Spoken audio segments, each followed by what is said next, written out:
Hey guys, welcome back to our channel. In this week's episode, we're going to mix things up a little bit and we're going to talk about our 12-volt system and the mistakes that we made. We hope to share our experiences so you can learn from our mistakes, and we'll give you some tips from what we learned so you can avoid making the same mistakes we did. We're Wade and Dani, and we've spent the last 14 months driving our self-converted van around Australia with our two cats, Gatinha and Jon Snow. Subscribe to join our adventure.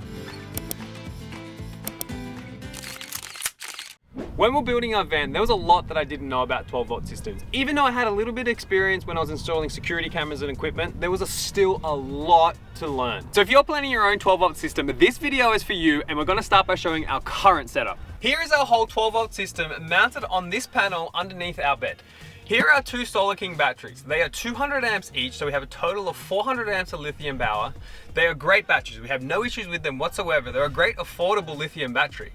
But today we're going to be changing them out for the iTech World 240X Pro lithium batteries.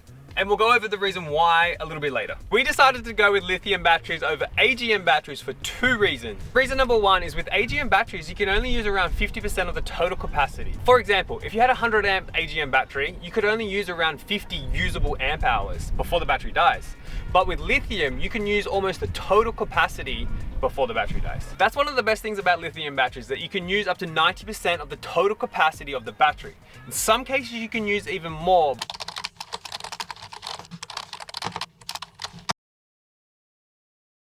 But it's not recommended because it would decrease the total life of the lithium battery. And reason number two is the weight.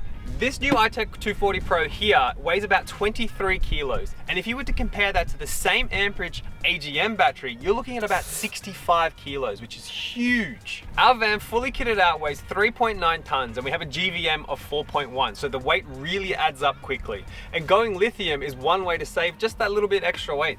Next up, we have our EnerDrive DC to DC charger. This handy little device lets us charge our batteries while we're driving around, giving us around 35 amps per hour. A piece of advice here is to use the correct size cable. The distance from our van's battery to these batteries here is almost 10 meters. If the cable is too thin, you're gonna get voltage drop. You're not gonna be able to get the maximum amount of power into your batteries. We made this mistake. We took advice from a well-known electrical company. We installed what they had recommended, turned out to be too thin. We had to rip it out and put in a thicker cable. If you're unsure about the cable size, it's best to err on the side of caution and just go slightly bigger.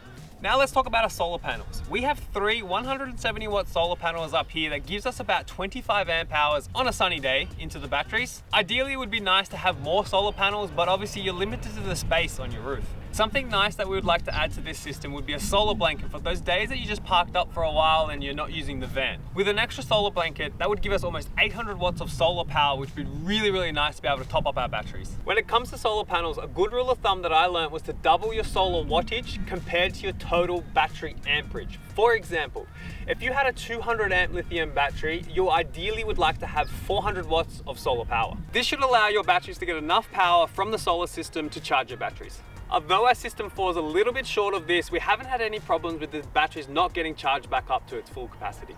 Next up here we have our inverter. This converts 12 volts from the batteries into 240 volt. This allows us to use our induction cooktop, our air fryer, our microwave, all of our appliances. We decided to go with the Victron 3000 watt inverter and added a Bluetooth module, allow us to turn the unit on and off with our phones using the Victron mobile app. This is also our 240 volt charger. It can be set up to 120 amps charging into your batteries, but be mindful that each battery has a different charging capacity. For example, the iTech World only allow a maximum of 60 amps, so we just turn that down to 60 amps. And I would say if you're planning to run 240 volt appliances regularly, there's just no point in going with AGM batteries. You just need too many batteries and they don't work as well as lithiums do with inverters. Here are the remaining things that keeps the whole electrical system running smoothly. We have our fuses here, we have our bus bars, and the shunt for our Victron battery monitor system that tracks the power going in and out of the batteries. This is probably a good time to show you where we keep the display panel inside the van. The Victron battery monitor shows us everything that we need to know about the system. It allows you to show two different batteries. We have one that shows us the van starter battery, and then the second main display shows us the lithium batteries in the back. Other important information it shows is the total percentage left on the batteries, the total amperage that you've used so far, the watts that are going in or out of it, the total amps going in or out of your batteries, and how many hours are left on the battery till it dies. We mainly use the Victron app to view all of that information, but we do set this to be on just the percentage left on the battery so we can view it super easy and quickly. Now the reason why we want to change our batteries. As we showed you guys earlier, we have a 3000 watt inverter, and to run that inverter at its full capacity, we need to have a battery system that allows up to 250 amps continuous draw. When building our van, I had never heard of or really understood what continuous draw actually meant.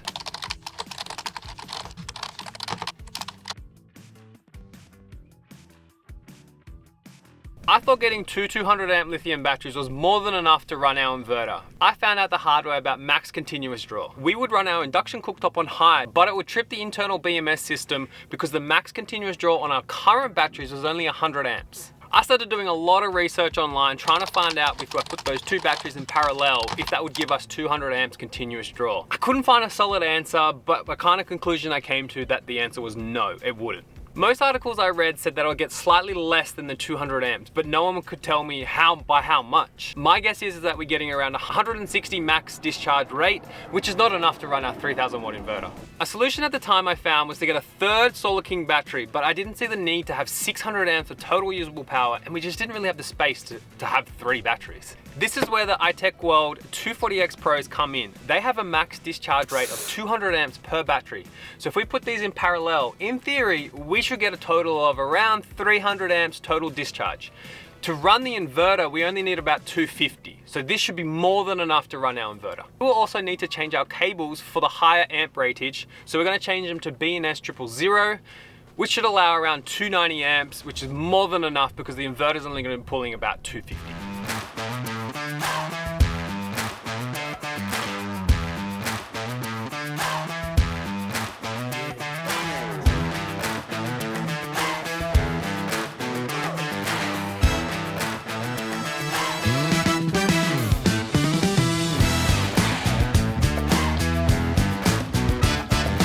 We have now changed over our batteries. It took way longer than I was expecting. We are on the side of the road at a rest stop, so we did the best we can, but we got it done.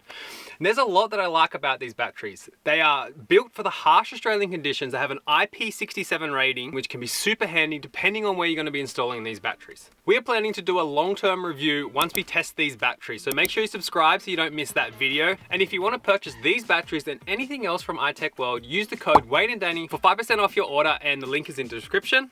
Okay, so this is our whole electrical system. Now we have the correct batteries and the right cables for our inverter. We can be completely off grid without any issues of overloading or BMS is cutting out on us. Also with lithium batteries, it is important to make sure that both batteries are fully charged before installing them within 0.2, 0.3 of a volt.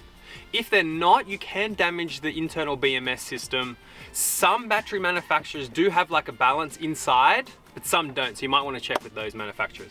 And lastly, if there was one thing that we would change with our electrical system, and that would be to add an MTTP charger. We have the EnerDrive DC to DC charger, and it works perfectly. It's great, no issues whatsoever. It has its own built-in solar charger, but what that means now is that when we're driving, we can only charge the batteries from the car alternator and not from the solar panels at the same time. Having a dedicated MTTP charger would allow us to charge the batteries when driving and from the solar at the same time, giving us more power to charge up the batteries quicker when they're just running a touch little low. Your electrical system will most likely be one of the most expensive parts of your van build. So make sure you have some foresight and plan ahead so you don't have to change any parts like we're doing today. So hopefully this video has helped you guys in any way and help you from preventing the same mistakes that we've made. Let me know in the comments if you find this helpful and you have any questions of what we showed today, and we'll see you guys in the next week's video.